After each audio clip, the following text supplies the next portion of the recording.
Bonjour, bonjour à tous. Merci d'être présents aujourd'hui à cette deuxième rencontre astronomie qui a lieu à Mons France. Merci d'avoir répondu présent. Alors aujourd'hui, donc un programme assez conséquent. Donc j'ai essayé de regrouper en fait un petit peu par thématique. Sur la fin de la matinée, il y aura une présentation d'un télescope lié à une base de données. Et à la suite de ça, donc Lise Guerriero fera aussi une intervention sur un portail astronomique lié justement aux bases de données. Donc là, effectivement, une petite angoisse pour l'instant parce qu'elle est en train, elle doit arriver à la gare en ce moment. Voilà. Mais j'ai une autre angoisse pour ce soir, mais ça devrait tout bien se passer. Ensuite, cet après-midi, donc, ce sera dédié à la première partie de l'astronomie sur la photo, la spectroscopie. Donc, je remercie l'entreprise Shellac d'être présent ici avec Didier Jamet.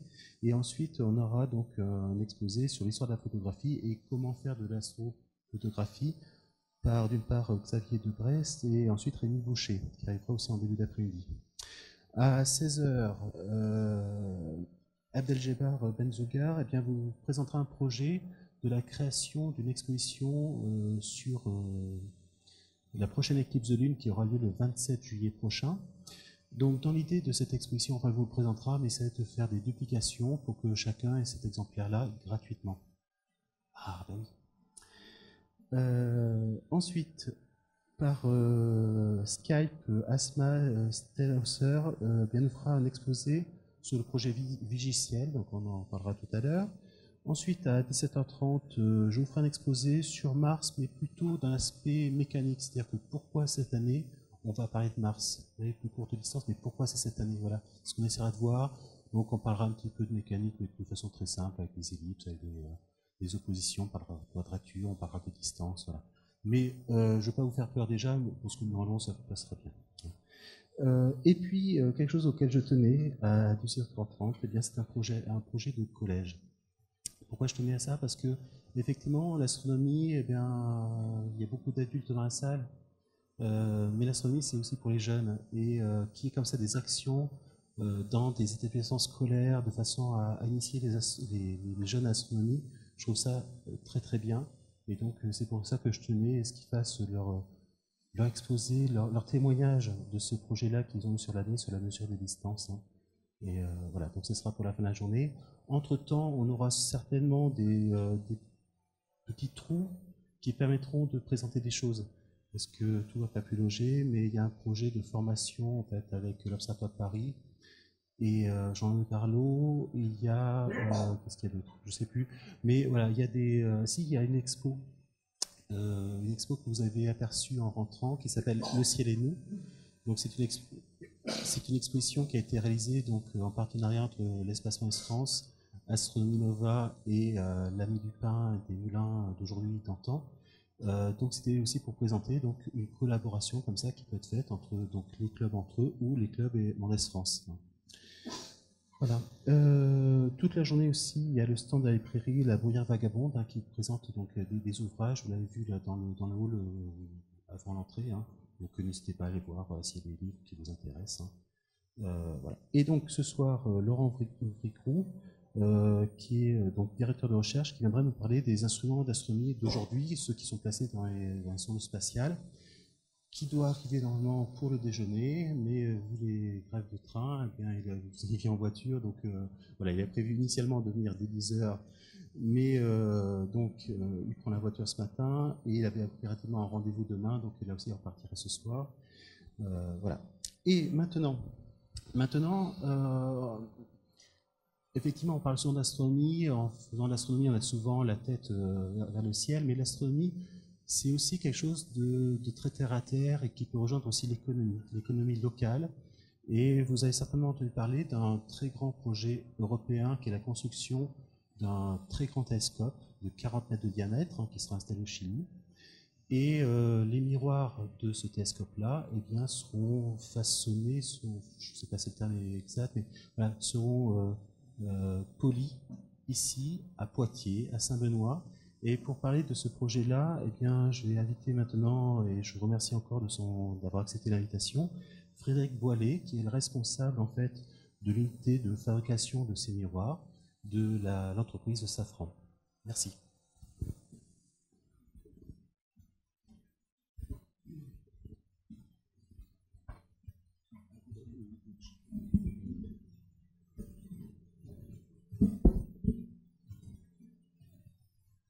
Bonjour à tous et à toutes. Bon. Donc, je ne vais pas vous parler, moi, beaucoup d'étoiles et d'astronomie. Je ne suis pas astronome amateur. Je suis salarié d'entreprise Safran à Saint-Benoît, Frédéric Boilet. Donc, je travaille pour Safran maintenant depuis une quinzaine d'années. J'ai commencé il y a une quinzaine d'années à Poitiers. J'ai ensuite bougé en région parisienne. Et me voilà revenu dans la région poitevine pour prendre en charge un projet important pour la société, pour la région, et puis pour les astronomes, le projet ELT-M1.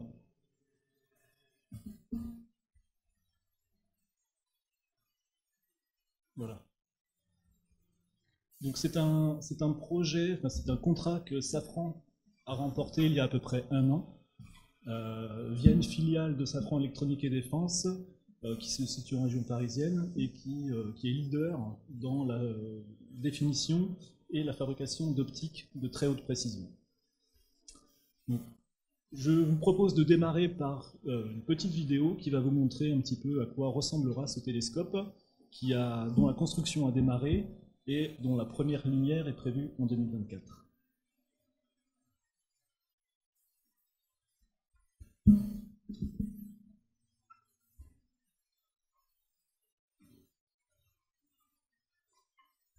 Donc le dôme, la construction du dôme a déjà démarré. On voit donc une maquette numérique 3D qui a été réalisée par l'ESO. Le miroir primaire, hein, c'est tout ce que l'on voit en brillant sur cette vidéo, qui mesure 39 mètres de diamètre. Je vais rentrer vraiment dans le détail de la fabrication de ce miroir dans ma présentation à venir. Donc voilà, ça donne l'ampleur un peu de ce télescope, de tout le système optique qui le constitue, puisque c'est un système optique à 5 miroirs. Alors il y a le miroir primaire qui collecte toute la lumière, qui s'appelle le M1, et on va jusqu'à M5, M1, M2, M3, M4, M5, et à savoir que Safran a remporté les contrats du M1, qui sera fabriqué à Poitiers, M2, M3, M4, qui seront réalisés par Safran, mais en région parisienne, et pour le Grand Chelem, il restera le M5, dont l'appel d'offres est toujours en cours, et on attend une réponse d'ici la fin d'année. Alors, puisque j'ai l'opportunité de vous présenter ce projet ici, je vais d'abord vous donner quelques mots sur le groupe Safran et la société Safran Electronics and Defense. C'est l'opportunité aussi pour moi de faire un petit peu de publicité pour la compagnie, puisqu'on aura à embaucher dans les prochaines années quelques dizaines d'employés. Donc tous les candidats seront les bienvenus. Donc je vous parlerai évidemment du télescope ELT, alors d'une manière un peu peut-être superficielle, hein, je vous rappelle que je ne suis pas astronome, et puis ma partie, ce sera plutôt vous présenter l'unité de production dont j'ai la responsabilité à Poitiers, le descriptif, comment on va arriver à une précision de 10 nanomètres en termes de qualité de surface, et puis les nouvelles technologies d'aujourd'hui nous aident à produire, et je vous montrerai 2-3 exemples que l'on utilisera sur le site de Poitiers. Bon, un mot sur le groupe Safran. Donc c'est un groupe international de très haute technologie qui comporte plus de 58 000 salariés dans le monde, dans plus de 30 pays, avec 3 domaines d'activité: l'aéronautique, qui est le secteur le plus important, avec la fabrication des moteurs pour Airbus et Boeing notamment, l'espace et la défense. Alors la défense, c'est le secteur dans lequel se situe la société de Saint-Benoît, Safran Electronics and Defense, avec 2 secteurs d'activité majeurs. Une partie civile, avec la fabrication de commandes de vol pour hélicoptères, par exemple, d'optiques, de calculateurs de régulation moteur, et puis la deuxième partie militaire, pour la défense, avec la fabrication de systèmes optroniques de drones tactiques, notamment. Je finis le focus de la présentation de l'entreprise par l'activité réelle de Safran à Poitiers. Donc, Safran Poitiers, pour ceux qui connaissent, c'était auparavant, il y a quelques années, Sagem. C'est devenu, on est rentré dans le groupe Safran en 2005, et le nom Sagem a été transformé en Safran Electronics and Defense il y a maintenant près de 2 ans. Mais les activités du site ont toujours resté les mêmes, à savoir le cœur de métier, c'est l'infrarouge, la technique de l'infrarouge et de la vision nocturne. Donc à Poitiers, nous fabriquons toute une gamme de produits pour de la vision nocturne, pour le domaine militaire. Donc on va retrouver des jumelles multifonctions pour l'armée, des caméras thermiques qui se montent dans différents systèmes, sur hélicoptères, sur chars, sur navires, etc. Des systèmes de guidage, et puis voilà, tout nouvellement, le miroir M1 ELT, qui est la seule activité civile du site de Poitiers. Alors, ce projet ELT M1, donc ELT qui veut dire Extremely Large Telescope, donc le plus grand télescope terrestre, et M1 pour le miroir primaire. Je démarre par un petit peu d'histoire. Donc, l'histoire se concrétise en 2014 avec le conseil de l'ESO, qui est ici, qui a pris la décision de lancer la construction du plus grand télescope du monde, l'Extremely Large Telescope. Alors, c'est un budget global de l'ESO de plus d'1 milliard d'euros. Au départ, ils avaient prévu de construire un télescope d'un diamètre de 100 mètres, avec un miroir primaire de 100 mètres. La raison, les budgets, la technique ont fait qu'ils sont revenus à 50 mètres, puis 42, et au final, nous avons fabriqué un miroir de 39 mètres. L'ESO, c'est l'Observatoire européen austral, notre client, donc, qui est financé par des pays membres, dont la France. Et il faut savoir que si la France finance peut-être 10% du projet, le télescope demain en exploitation sera ouvert à 10% de son temps aux Français. Il y a une proportionnalité entre le budget financé par les États et le temps d'exploitation. Ce télescope sera monté dans un lieu qui n'est pas totalement inconnu, dans le désert d'Atacama, puisqu'il sera monté sur la montagne du Cerro Armazones, à 25 km du Very Large Telescope, sur le Cerro Paranal. Alors cette montagne a été, à ce jour, préparée, a été érodée en son sommet, la route est construite. Et alors pourquoi cette montagne et ce désert, puisqu'il présente quand même des caractéristiques forcément intéressantes pour l'astronomie, et vous en savez bien plus que moi. L'altitude est à plus de 3000 mètres, il y a 360 nuits de ciel clair par an, donc c'est un avantage quand même pour observer les étoiles. Malgré tout, avec ces conditions atmosphériques très favorables, malgré tout, il y a quand même typiquement 1 à 2 tempêtes par an, avec des vents assez forts, des températures qui descendent à -10 degrés et des chutes de neige. Mais voilà, c'est 1 à 2 fois à l'année, autrement c'est ciel clair. Aussi, un élément important, c'est une zone sismique active, donc tout le système du télescope est prévu pour supporter des séismes sans endommager les miroirs. Voilà, la dernière image du dôme, enfin de la montagne. Vous voyez que tous les travaux de fondation ont démarré. C'est une entreprise italienne qui avait remporté ce contrat, et ils ont démarré cette année. Alors, les enjeux de ce télescope.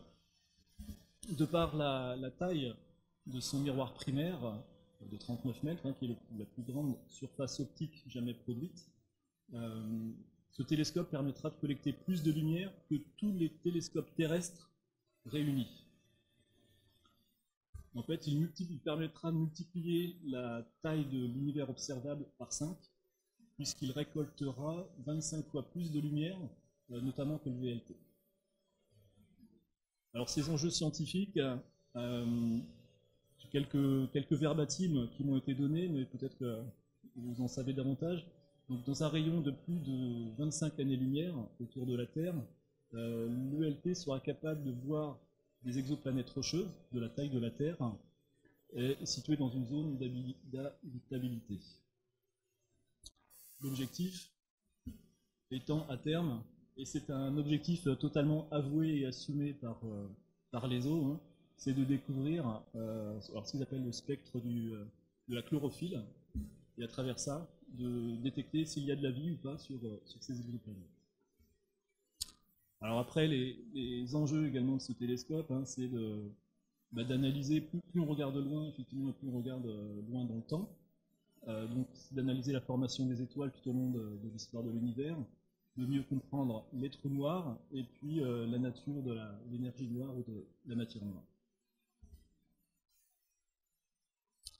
Alors la résolution de ce télescope, elle est exceptionnelle. Là, un petit focus, donc Hubble. Aujourd'hui, voilà ce que pourrait voir Hubble. Le VLT, associé avec ses optiques adaptatives, et l'ELT, qui a une résolution 15 fois supérieure à celle de Hubble. Voilà, on voit même les petits martiens qui vont se loin. Alors, voilà, j'en arrive donc à la fabrication de ce miroir. On construit à Poitiers une unité dédiée à la fabrication de ce miroir, qui a démarré donc en 2017. Alors, un mot tout d'abord pour expliquer comment est constitué le miroir primaire. Donc, c'est ce que l'on voit sur...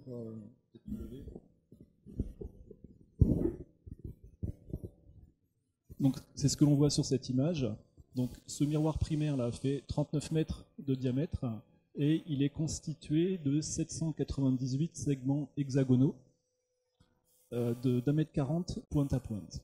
Donc, ce miroir total, en fait, il est séparé en 6 régions symétriques, chaque région étant totalement identique, la 1 égale la 2 égale la 3. Mais dans une région, on a 133 miroirs de formes différentes. Alors de forme,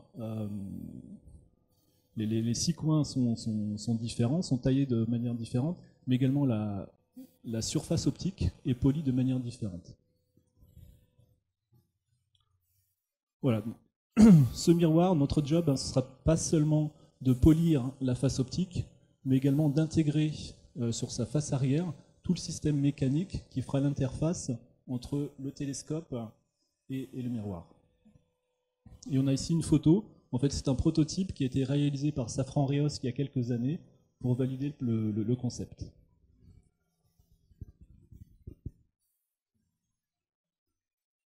Donc, au total, on produira les 798 segments du miroir, plus une région en rechange, ce qui fait au total 931 segments à produire.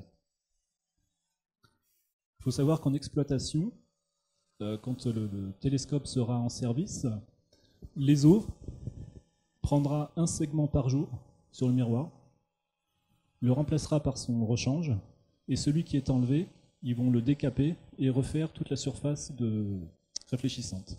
Donc en fait, au niveau du séraparamal, sous le VLT, ils montent une usine de traitement de surface réfléchissante. Puisque la durée de vie de la surface, du traitement de surface, est d'à peu près 3 ans. Donc une fois, comme il y a 900 segments, une fois par jour, ils enlèvent un segment pour le refaire.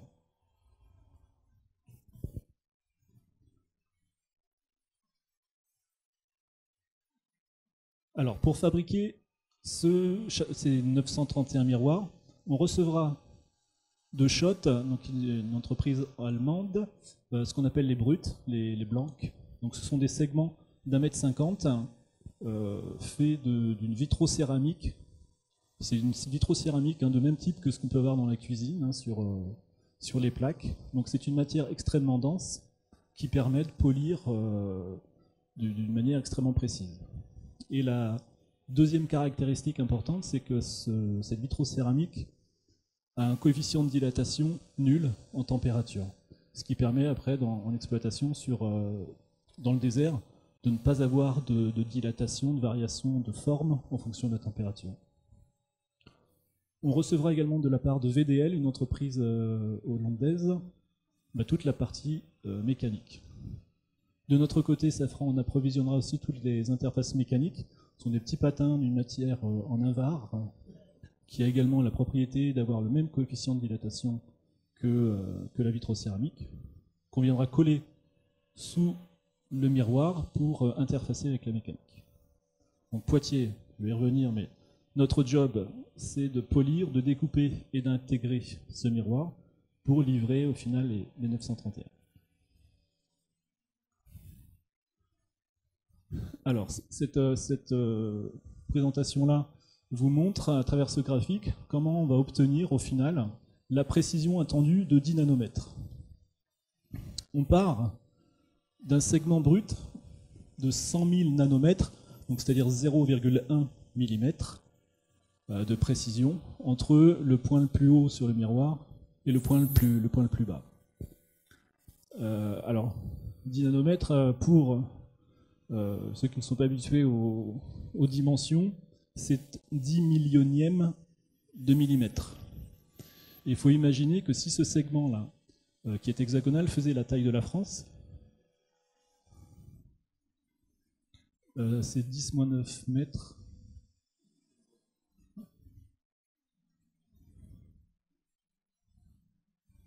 C'est 10-9 mètres, mais 10-6 millimètres. Donc c'est 10 millionièmes de millimètre. Voilà. Donc le segment hexagonal, s'il faisait la taille de la France, qui est hexagonale, alors la précision de mesure serait la taille d'une coccinelle. Voilà, la différence entre la référence que l'on attend et les petites imprécisions que l'on pourrait avoir, si on avait un miroir à l'échelle de la France, ce serait 4-5 mm seulement d'imprécision. Donc pour produire et arriver à ces 10 nanomètres, bon, il y a quelques secrets de fabrication que je ne pourrais pas vous révéler, mais je peux déjà vous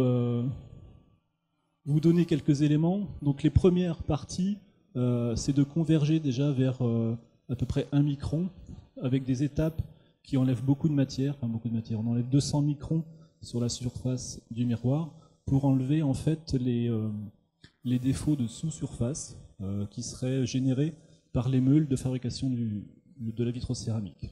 Donc on enlève tous ces micro-défauts de surface et on commence à asphériser le miroir. Ils ne sont pas plans, absolument pas. Hein. Donc on asphérise le miroir par des procédés avec des machines assez imposantes. Vous le verrez tout à l'heure sur les photos de l'usine. Ces machines seront dans des grosses fosses d'1,50 m à 2 mètres de profondeur dans l'usine pour éviter d'avoir à soulever le miroir pour l'introduire dans la machine. Donc des étapes de rodage, lissage. Ensuite, le polissage est toujours avec du lissage qui permet d'itérer de manière successive pour obtenir une précision de l'ordre de 100 nanomètres. Donc tous les moyens de polissage et de lissage sont tous robotisés, ce sont des machines fabriquées pour la plupart en Europe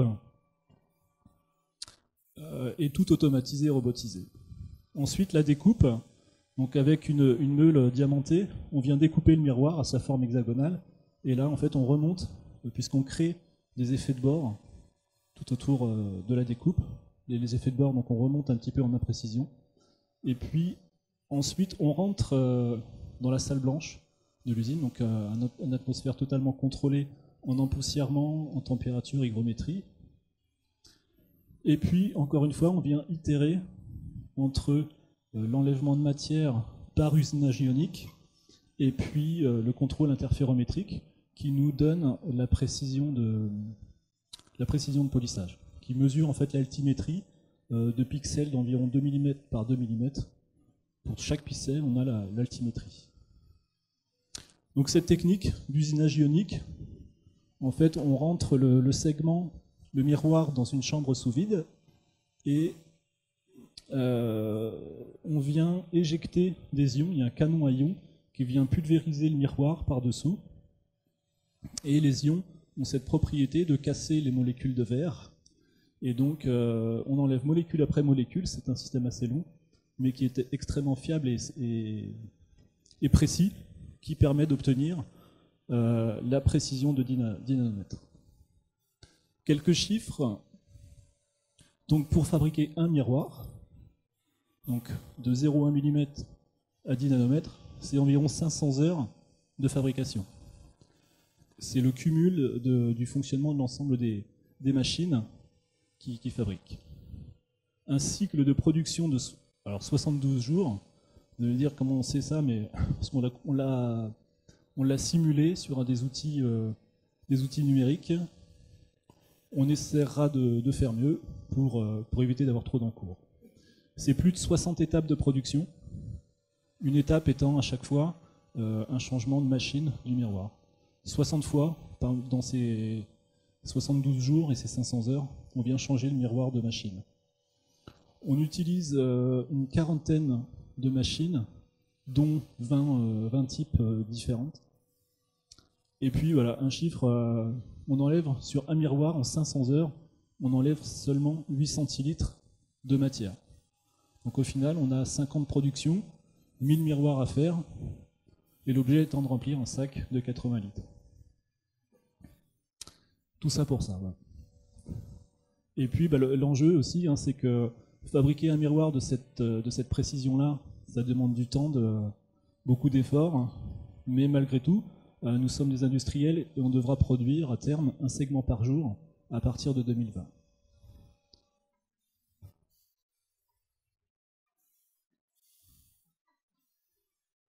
Alors, Safran Electronics and Defense, Poitiers. Donc nous avons créé une unité industrielle dédiée à cette production. On a une vue aérienne du site, et donc le bâtiment, qu'on appelle le bâtiment H, a été totalement dédié à la fabrication de ce miroir. C'est un bâtiment qui a été construit en 2006, mais qui n'a jamais été utilisé de manière industrielle. Il a servi seulement à faire du stockage, et donc c'était vraiment le bâtiment idéal pour réaliser cet aménagement. Donc le bâtiment fait 5000 m². C'est 4000 m² de zone industrielle, dont quasiment 1000 m² de salle blanche, et ensuite le magasin et la zone bureau en façade du bâtiment.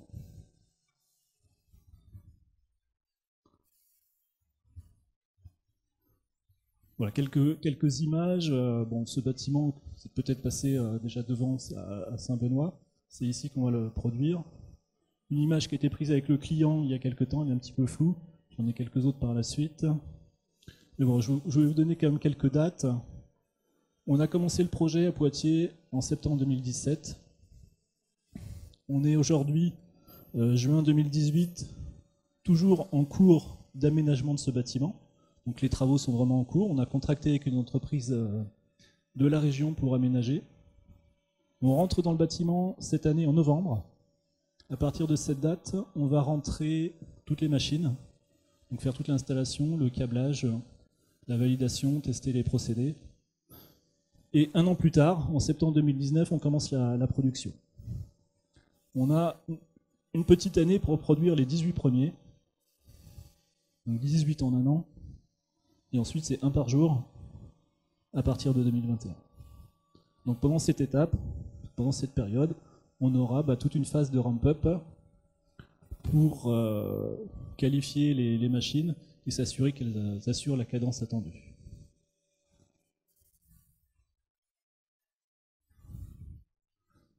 Voilà, quelques images du bâtiment tel qu'il était avant.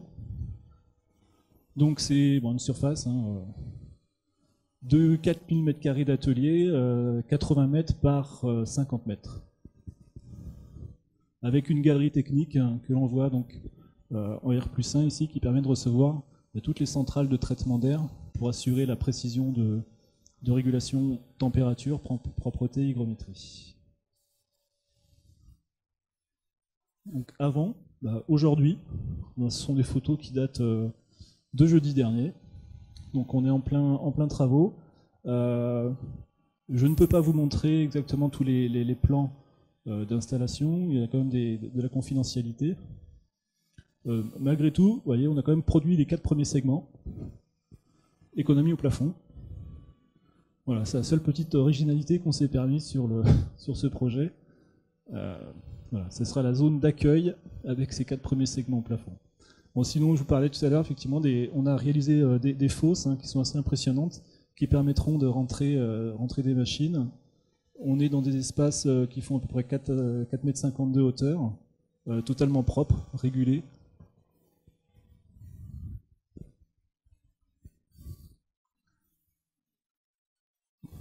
Alors bientôt, on est en image là totalement émise via les outils de conception 3D.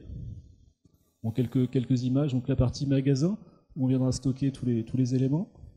La partie manutention qui est assez importante, puisque chaque miroir fait 275 kg, 250 quand ils arrivent, on les découpe, et après intégrés, ils font 275. Et évidemment, chaque choc sur le miroir serait catastrophique. Typiquement, un stylo qu'on pourrait avoir dans la blouse, si on se penche sur le miroir et qu'il tombe dessus, ça pourrait créer un défaut irrémédiable. Donc la manutention, voilà un point très important. Les segments seront posés sur des bâtis transferts et manipulés avec des potences automatiques. Bon, les outils de mesure, ils sont dimensionnés là, mais ça date de quelques temps, donc ce ne sera pas exactement ça. Malgré tout, ce sont des systèmes extrêmement complexes. Pour fabriquer ce miroir d'une précision de 10 nanomètres, il faut avoir un instrument de mesure qui est au moins 10 fois cette précision-là. Une zone, voilà, je vous montre quelques moyens. SAO, donc c'est l'asphéririsation du miroir, les premières étapes de rodage, où on enlève beaucoup de matière.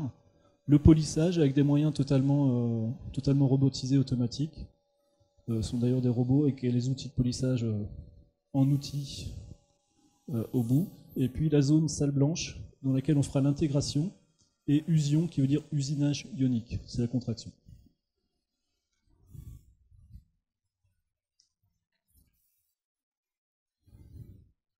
Une petite visite du bâtiment.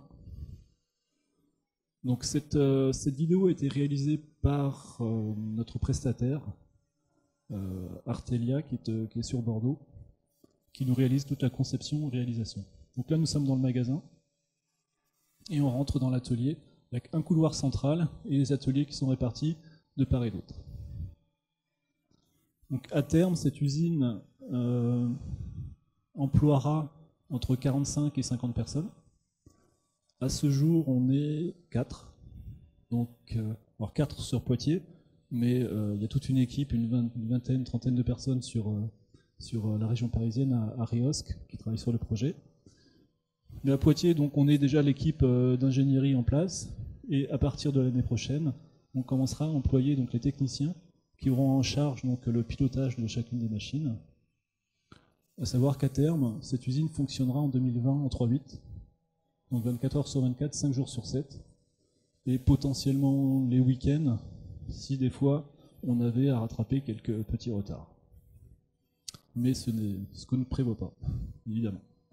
Donc les profils que l'on attend sur cette usine, en termes de technique, ce seront essentiellement des techniciens supérieurs capables de piloter des machines à commande numérique.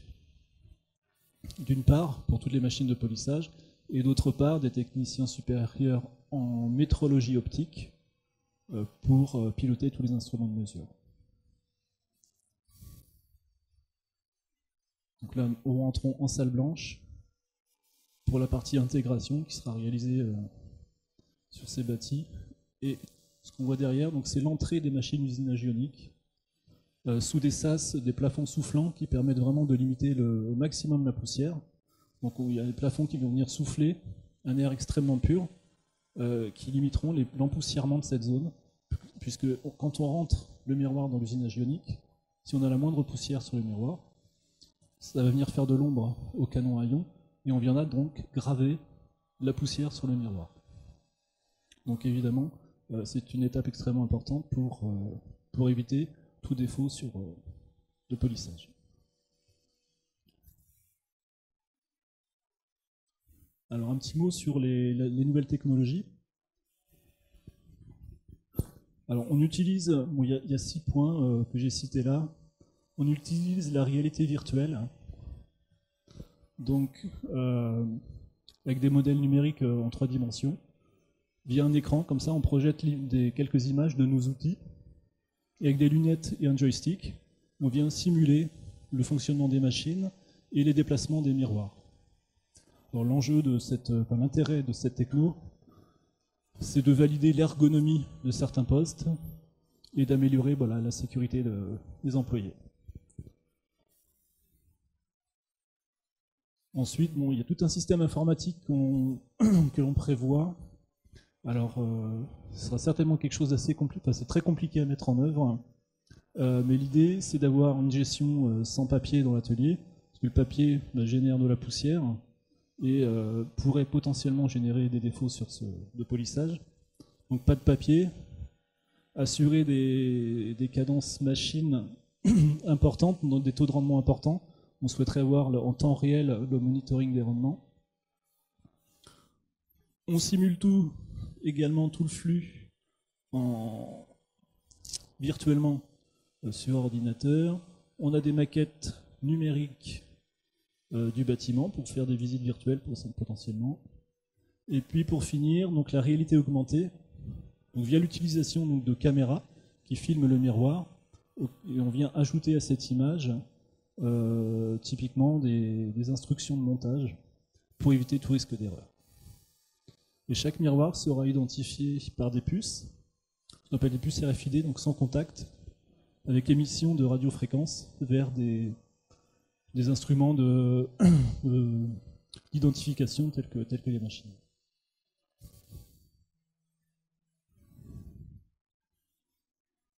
Voilà, donc rendez-vous en 2024 pour ces petits bonhommes verts. J'espère qu'on arrivera à les voir. Donc n'hésitez pas, si vous avez des questions, j'en ai terminé moi avec cette présentation.